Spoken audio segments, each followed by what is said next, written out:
Hello everyone. Next part करते हैं group and ring का। हम एग्जाम्पल ही कर रहे थे रिंग एंड फील्ड के, उसी पे प्रोसीड करते आगे। ये इस एक्सरसाइज का आपका लास्ट लेक्चर होगा।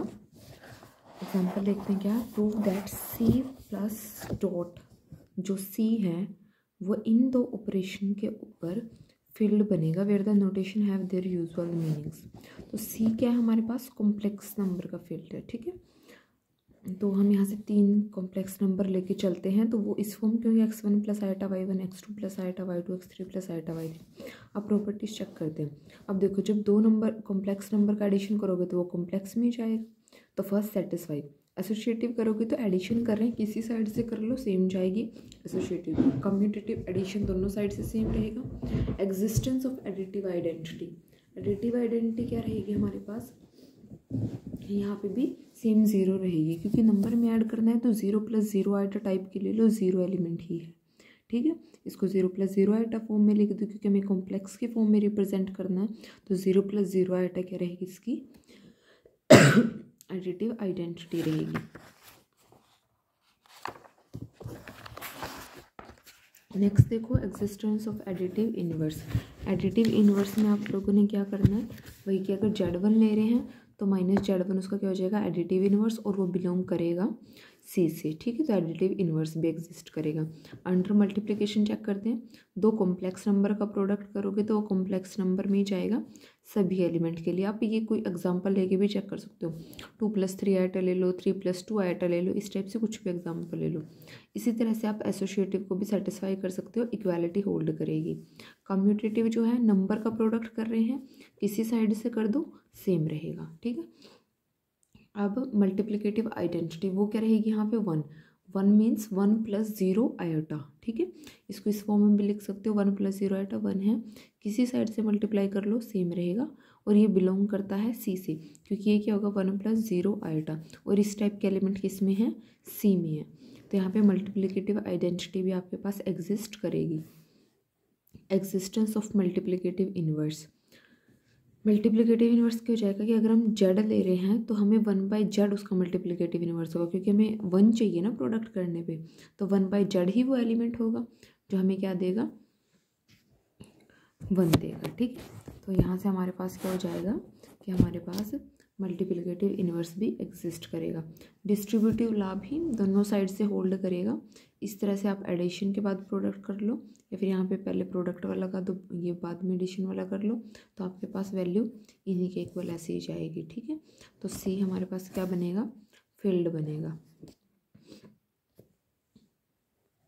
नेक्स्ट देखो, a + b√2 टाइप का है, जहाँ पे ए बी क्या है, रैशनल है। इसको शो करना फील्ड बनेगा नहीं बनेगा। सेम ऊपर वाले एग्जाम्पल की तरह प्रोसीड करेंगे। अब x हमने कोई एलिमेंट उठाया, इसका वो कैसा है, a1 + b1√2 का, जहाँ पे a1 b1 क्या है, रैशनल है। सिमिलरली y उठाया a2 + b√2 टाइप का, जहाँ पे a2 b2 क्या है, रैशनल। अब इन दोनों का जरा सम करो तो ये किस फॉर्म का बनेगा, √2 वाले को अलग ऐड कर दो, पहले वाले को अलग ऐड कर दो, तो ये बनेगा इस टाइप का। और ये किस में जाएगा, रैशनल में। b1 + b2 किस में जाएगा, रैशनल में। तो ये वाला कंप्लीट किससे बिलोंग करेगा, एस से बिलोंग करेगा सम। ठीक है, क्योंकि इसने उसकी प्रॉपर्टी को सेटिस्फाई कर दिया। ये भी कैसा बन रहा है, a' + b' √2 टाइप का बन रहा है, जहाँ पे a' भी किससे बिलोंग कर रहा है, रैशनल से, b' भी किससे बिलोंग कर रहा है, रैशनल से। तो ये हमारे पास क्या हो जाएगा, क्लोजर यहाँ पे होल्ड हो जाएगी। सिमिलरली एसोसिएटिव भी हमारे पास होल्ड करेगी। एग्जिस्टेंस ऑफ आइडेंटिटी, वो एलिमेंट जो इस एलिमेंट में ऐड करने पे इसी को दे दे, वो क्या रहेगा, 0 + 0 √2, यानी कि 0 एलिमेंट ऐड कर दो। ठीक है, तो उस सेट की फॉर्म में बना के लिख रहे हैं, तो क्या रहेगा, 0 + 0 √2। ठीक है, तो ये रहेगी आपके पास additive identity. Similarly additive inverse क्या हो जाएगा, जो एडिटिव आइडेंटिटी दे, यानी कि 0 दे। अब इस एलिमेंट में ऐसा क्या ऐड करें कि हमें 0 मिल जाए, तो वो एलिमेंट क्या रहेगा हमारे पास, ये एलिमेंट रहेगा -(a - b√2). ठीक है, ये एलिमेंट रहेगा, तो इसको ऐड करने पे हमें क्या मिलेगा, 0। तो एडिटिव इनवर्स भी यहाँ पे मिल रहा है। सेम कम्यूटेटिव भी होल्ड करेगा। एडिशन किधर तरफ से कर दो, नंबर है सिंपल, तो हमारे पास सेम रहेगी। क्लोजर के लिए अब चेक करते हैं, वही दो एलिमेंट उठाए, दोनों का प्रोडक्ट करो। अब रूट 2 वाले को अलग कर लिया है, दूसरे वाले को अलग किया है। उसके बाद देखो ये किस में बिलोंग करेगा, रैशनल में, ये किस में बिलोंग करेगा, रैशनल में। तो बना वापस से उसी फॉर्म का a dash plus b dash root 2, इसको नाम दे दो a डैश, इसको नाम दे दो b डैश। तो वापस ये किस में बिलोंग करेगा, s में बिलोंग करेगा। तो ये क्या हो गया, close with respect to multiplication. Similarly associative भी होल्ड करेगी। अब एडिटिव आइडेंटिटी यहाँ पे क्या हो जाएगी कि जो मल्टीप्लाई करने पे सेम दे दे, तो आपके पास वो बनेगी 1 प्लस 0 रूट 2, ठीक है, यानी कि 1। तो 1 से मल्टीप्लाई करोगे सेम आएगा, तो ये आपके पास क्या हो जाएगी, मल्टीप्लिकेटिव आइडेंटिटी। अब मल्टीप्लिकेटिव इन्वर्स भी ढूंढना है हमने कि वो क्या होगा। मल्टीप्लिकेटिव इन्वर्स होगा जो हमें 1 दे दे। अब वो क्या हो जाएगा हमारे पास कि अगर ये हमारे पास x है तो 1/x चाहिए होगा हमें। तो 1/x क्या रहेगा, 1 में a प्लस b रूट 2। लेकिन इस टाइप की एंट्री तो नहीं है ना वहाँ पे, तो हमें उसको उस फॉर्म में बनाना पड़ेगा जिस तरह के एलिमेंट सेट S में पड़े हैं, ताकि हम ये शो कर सकें कि इसका जो ये इन्वर्स है ये भी एग्जिस्ट कर रहा है और बिलोंग कर रहा है S से।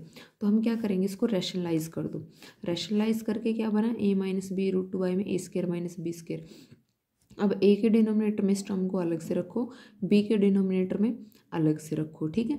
अब ये किस फॉर्म का बन गया, इसको वापस से a डैश नाम दे दो, इसको वापस से b डैश नाम दे दो। अब बन गया ये s वाली फॉर्म का।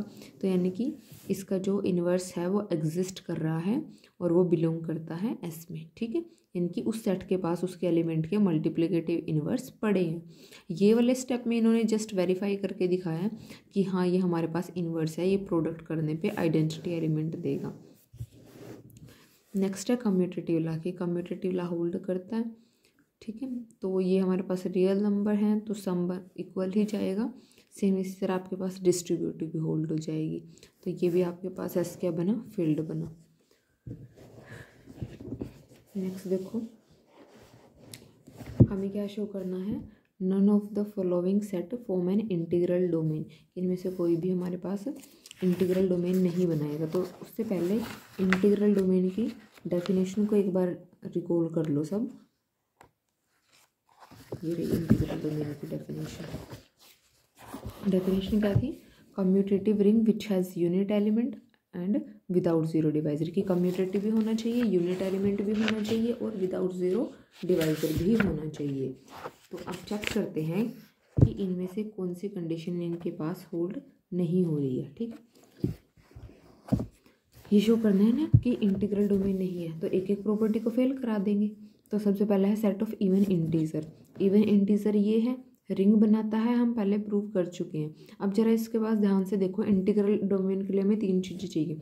कम्यूटेटिव, सबसे पहले कम्यूटेटिव चाहिए, देन हमें क्या चाहिए, यूनिट एलिमेंट चाहिए, देन थर्ड हमें क्या चाहिए, हमें चाहिए विदाउट जीरो डिवाइजर, ठीक है। तो अब चेक करते हैं, सबसे पहले इसके पास देखो ध्यान से, यूनिट एलिमेंट ही नहीं है, यानी कि मल्टीप्लिकेटिव आइडेंटिटी 1 ही नहीं है, तो ये इंटीग्रल डोमेन नहीं बनेगा। एक चीज़ इसके पास नहीं मिली तो वहीं से फेल हो गया, ठीक है। तो ये हमारे पास क्या होगा, इंटीग्रल डोमेन नहीं होगा और ये फील्ड भी नहीं बनेगा। नेक्स्ट देखो सेट ऑफ 3x3 मैट्रिक्स। अब मैट्रिक्स जो है वो हमारे पास जनरली कम्यूटेटिव नहीं होती है, ठीक है। ये हम स्टार्टिंग से पढ़ते आ रहे हैं, जहाँ भी हमने मैट्रिक्स का एग्जांपल किया कि मैट्रिक्स जो है वो कम्यूटेटिव नहीं होती है जनरली। अब कम्यूटेटिव नहीं है तो हमारे पास सबसे पहली प्रॉपर्टी वही थी इंटीग्रल डोमेन के लिए कि कम्यूटेटिव होना चाहिए, हमारे पास यूनिट एलिमेंट होना चाहिए विदाउट जीरो डिवाइजर। अब कम्यूटेटिव नहीं बना तो इंटीग्रल डोमेन कैंसिल। नेक्स्ट है set of number of type a√2 with a as rational number. देखो इस टाइप का एलिमेंट है, इसके 2 एलिमेंट लिए, ठीक है, प्रोडक्ट कर दो, क्या बन रहा है, 2ab बन रहा है 2ab बन रहा है ना। तो हमारे पास ये इस सेट में तो नहीं बिलोंग करेगा, क्योंकि इसके पास तो कैसे है, जिसके मल्टीप्लाई में √2 हो और साथ में आगे क्या आए, रैशनल नंबर आए। तो ये तो उस फॉर्म का नहीं बन पाएगा, तो हमारे पास ये क्लोजर ही होल्ड नहीं की, तो ये हमारे पास इंटीग्रल डोमेन नहीं बनेगा। नेक्स्ट देखो 14, तो क्लोजर नहीं होल्ड की ना यहाँ से, तो ये रिंग ही नहीं बनेगा, तो इंटीग्रल डोमेन पे तो बाद में ही जाएंगे, ठीक है, तो वहीं से फेल हो गया। नेक्स्ट देखो कि हमारे पास है ये सी कोई भी हमें set of ordered pair define करके दिया हुआ है। एडिशन में इस तरह से डिफाइन है कि पहले वाले का पहले वाले के साथ एडिशन, बाद वाले का बाद वाले के साथ। मल्टीप्लिकेशन में कैसे डिफाइन है कि पहले तो फर्स्ट वाले के फर्स्ट वाले के साथ प्रोडक्ट माइनस लास्ट वाले की लास्ट वाले के साथ, फिर सेकंड पेयर क्या बनेगा कि सेकंड वाले की थर्ड वाले के साथ प्रोडक्ट प्लस फर्स्ट वाले की फोर्थ वाले के साथ प्रोडक्ट, ठीक है, इस तरह से। अब फर्स्ट इन्होंने क्या कहा कि ये क्लोज्ड है। क्लोज्ड कैसे है कि ऑर्डर्ड पेयर लेके चल रहे हैं तो मिलेगा कैसा, ऑर्डर्ड पेयर फॉर्म का बन रहा है दोनों के लिए, तो ये क्या होंगे, क्लोज्ड हो जाएंगे। अब एसोसिएटिव देखो, एडिशन के लिए कर रहे हैं पहले,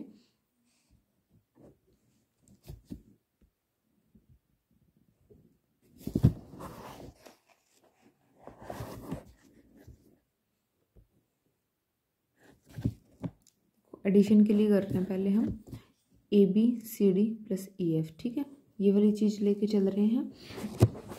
अब क्या करना है, पहले ABCD को करेंगे, वहाँ पे करेंगे सबसे पहले एडिशन। तो सबसे पहले एडिशन करो यहाँ पे, फर्स्ट टू की जब एडिशन करेंगे तो हमारे पास क्या बनेगा, A plus C B plus D EF, ठीक है, ये तो बाद में एसटी चलेगा, ये एडिशन होगी।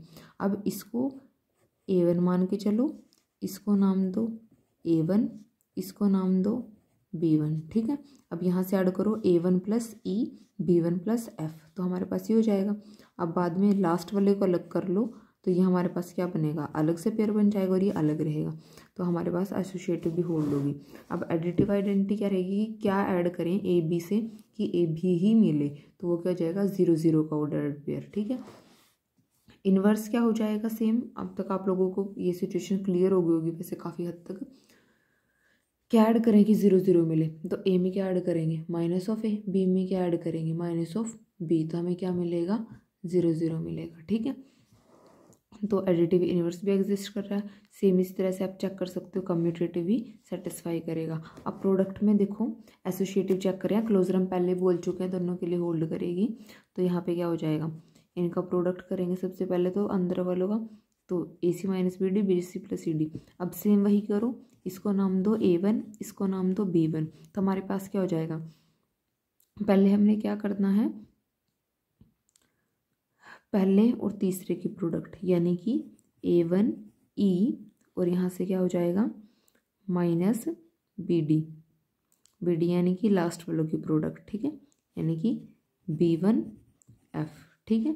फिर कोमा दूसरा पेयर क्या बनेगा, यहाँ से हमने पहले इनकी करनी है, B1 E plus A1 F, ये बनेगा आपके पास। अब A1 की वैल्यू यहाँ रख लो, B1 की वैल्यू B1 की जगह पर रख लो, ठीक है, तो यहाँ से आपको समझने में थोड़ा आसानी रहेगी। तो हम यहाँ पे वैल्यू रख के प्रोडक्ट कर देंगे हम नेक्स्ट स्टेप में।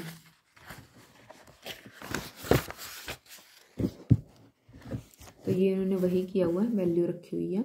अब क्या करो, अब उन्हें बनाना किस फॉर्म का, CE और DF वालों को एक साथ कर लो, क्योंकि अब CD और EF का पेयर एक साथ लेके जाना है हमने।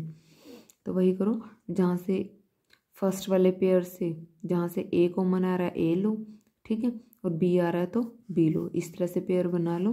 तो AB के पेयर को अलग कर दो। अब ये किसका काम कर रहा है, A1 B1 A1 B1, उसी फॉर्म का बन गया ना वापस से, ठीक है। तो अब इसको क्या लिख सकते हैं, AB इंटू में दिस, तो हमारे पास, और ये किसका पेयर बन रहा है CDEF का। तो जस्ट आपको यहाँ पे थोड़ी सी फॉर्म चेंज करते हुए ध्यान में रखना है कि आपको लेके क्या चले हैं और बनाना क्या। और अगर आपको इस तरह से करने में कन्फ्यूज़न हो रही है ना, तो आप इसको यहाँ तक करके छोड़ दो, ये आपने प्रोडक्ट किया, ठीक है, ज़्यादा करो इसको, अंदर भी प्रोडक्ट कर दो, E का भी कर दो F का भी कर दो, अगर आपसे फॉर्म नहीं बन रही है तो फिर यहाँ तक करके छोड़ के इधर से ये वाली साइड उठाना, एक बार लेफ्ट हैंड साइड को सोल्व कर लो, एक बार इस राइट हैंड साइड को सोल्व कर लो। तो प्रोडक्ट करके दोनों को देखना, सोल्व करके इक्वल बन रहे होंगे तो लास्ट में इक्वालिटी शो कर देना, ठीक है। अगर आपसे इस तरह से फॉर्म बन रही है तो ठीक है, नहीं बन रही है तो पहले एक बार लेफ्ट हैंड साइड का प्रोडक्ट करके ओपन करके छोड़ दो, देन राइट हैंड साइड का प्रोडक्ट करके ओपन कर लो, तो चेक कर लो कि दोनों इक्वल बन रहे हैं कि नहीं बन रहे, ठीक है, इक्वल शो कर दो फिर दोनों को। तो आप इस तरह से भी कर सकते हो। नेक्स्ट देखो, एग्जिस्टेंस ऑफ मल्टीप्लिकेटिव आइडेंटिटी, तो वो क्या बनेगी हमारे पास 1 0 बनेगी, ठीक है, क्योंकि इससे जब प्रोडक्ट करोगे तो सेम आएगा। प्रोडक्ट में आपको इस तरह से करना है ना कि पहले की पहले वाले के साथ फिर दूसरे के दूसरे वाले के साथ करके ऐड करनी है, इस तरह से तो उसको प्रॉपर्टी जो सेटिस्फाई करेगी वो 10 ही करेगी कि आपको ए बी मिले। चाहो तो चेक करके देख सकते हो, ठीक है। डायरेक्ट प्रोडक्ट मत करना, जो प्रोडक्ट के लिए रूल दिया हुआ है ना उसके अकॉर्डिंग प्रोडक्ट करना है इनका, फिर देखोगे आप तो ये आपके पास आइडेंटिटी बनेगी। अब हमें इन्वर्स निकालना है। इन्वर्स क्या होगा, वो सी डी का पेयर जो हमें 10 दे दे। तो अब यहाँ पे प्रोडक्ट करके लिख दी वैल्यू। अब हमें यहाँ से सी ओ डी निकालना है, तो सबसे पहले तो ऑर्डर्ड पेयर है तो कंपेयर कर लो वैल्यू।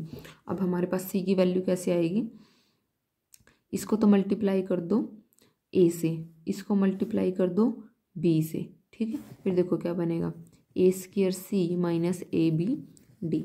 यहाँ पे क्या बनेगा, ए बी सी, और यहाँ पे क्या हो जाएगा